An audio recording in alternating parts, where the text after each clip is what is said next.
If this unique pizza doesn't make your taste buds happy, I'll eat the whole thing. I'm making a delicious loaded baked potato pizza that everyone's gonna love, so let's get started.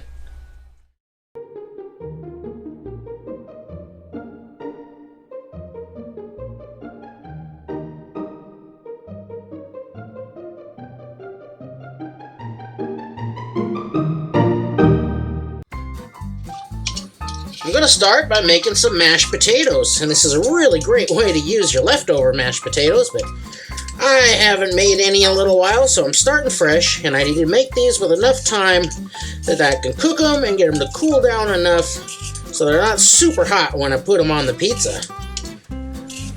Okay, my potatoes are boiled up nice and tender all the way through, and now I'm going to throw in, of course, some butter. Got a nice big scoop of sour cream, a pinch of salt, and now I'm going to add some nice roasted garlic cloves. Ooh!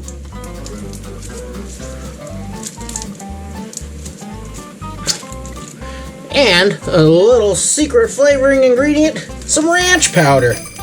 So I'll put in about a tablespoon of that ranch powder, and we'll mash this all together and see how it tastes.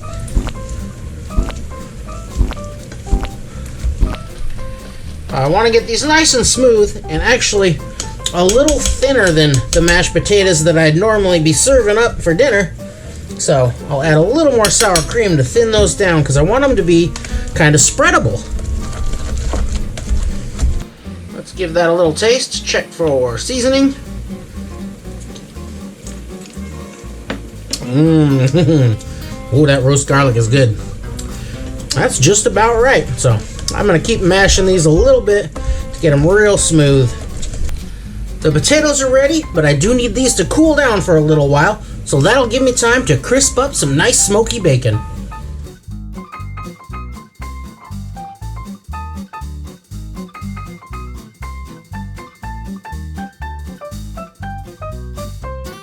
Now I've got nice smooth mashed potatoes and crispy bacon, so it's time to put this together.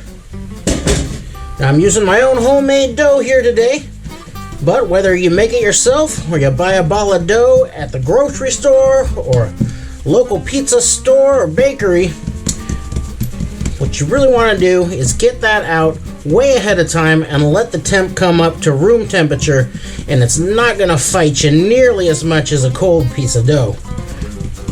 So I'm going to start by pressing it down, stretching a little bit, and I can keep doing this all this way, or I can bring in my rolling pin, but I have low ceilings, so I am not going to be tossing this thing anywhere. Let's bring in the pin. I first heard about this recipe from my brother-in-law, who was back in Ohio visiting his in-laws, and he had this pizza somewhere over there and came back, and he was over here for dinner one night and telling me all about it. So I figured we'd try to recreate it, and lo and behold, he liked mine better. Alright, measure that against my pizza grill pan. Looks just about right. I'll give that a fold over, flop her in there, and stretch her out to fit that thing. Now, I do like to put a little bit of olive oil down to start this one to keep the crust from soaking up too much of that potato and getting them soggy.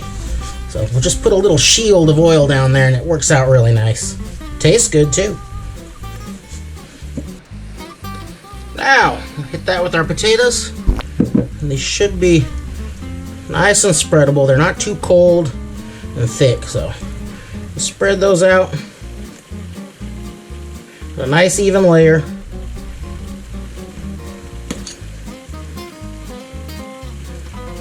Not quite to the very edge, because we're going to do a little something with the edge crust here.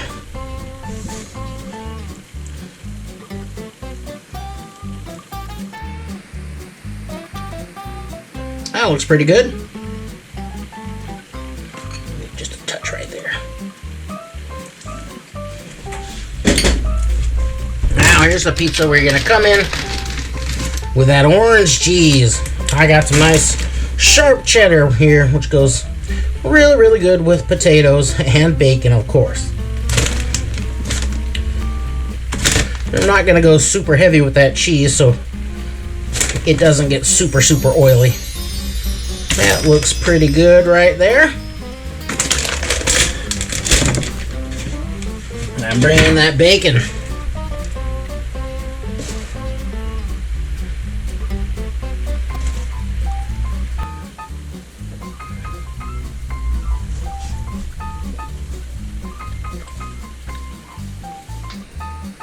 Now, wherever my brother-in-law had this, it came with a pretzel crust. And I'm not really sure how they did that, but to mimic it, I'm just going to brush that outer rim with a little bit of egg wash, just a scrambled up egg. And then I'm going to drop some of that big, fat, crunchy salt on there, and this will help it stick. So, just around the edge, this is the glue. And now, we'll come in with some of that crunchy salt. You can use big old pink salt or regular salt. I'm using this black salt from Hawaii just because it's the biggest, chunkiest salt that I have, and I want a nice crunch when I bite into that, just like a pretzel.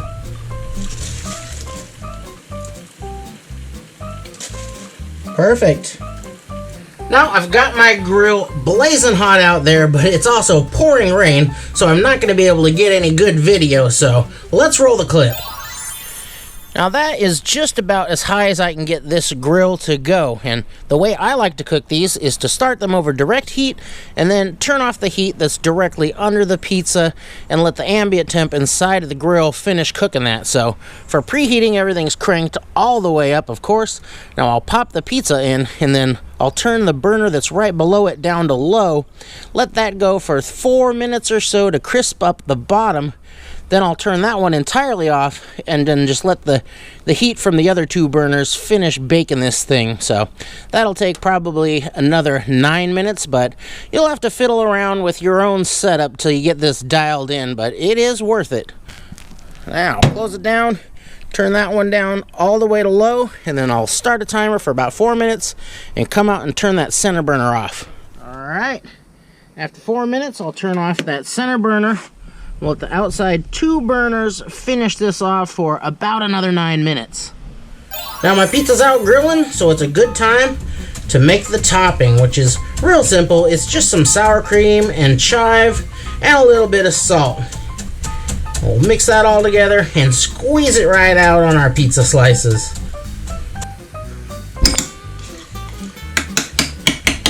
About a half cup should do. And our nice fresh chives.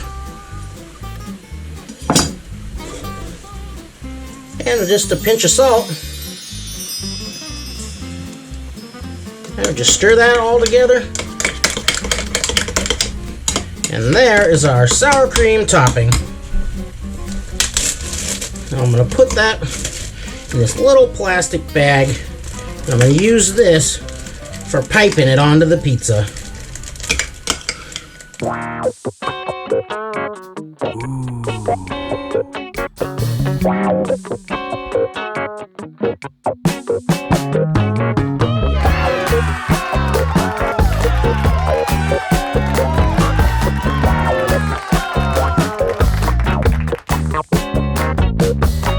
let's see how we did. Well, the outside crust didn't get quite as dark as I liked because the weather is foul out there and it's hard to keep my grill raging hot, but it's still plenty done and looks pretty good.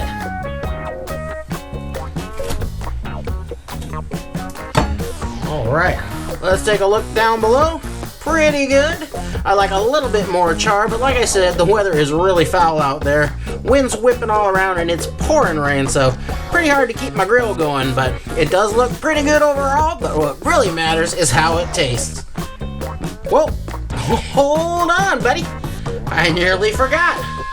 We gotta have that sour cream squeeze. So, I just snipped the very tip of this bag off, And now I can put a beautiful little squiz on there.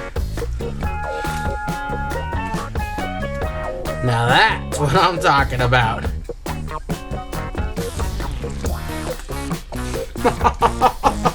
Oh, woo! Beans are done. That's got levels. Levels of flavor, levels of texture, and levels of guilt. It is so good, but so bad for you. I love it. Of course, I don't need to tell you how good this is. These flavors are just naturals together. Cheesy, bacony, potatoey. There's hardly any better combination for comfort. Let's try a bit of that outer crust there, the pretzel crust. Oh, it's great. Got nice air in there. That homemade dough. Perfectly good with this pizza. Well, whether you cook this in the oven or out on the grill, I really hope you try it because I know you're gonna love it. Thanks for watching.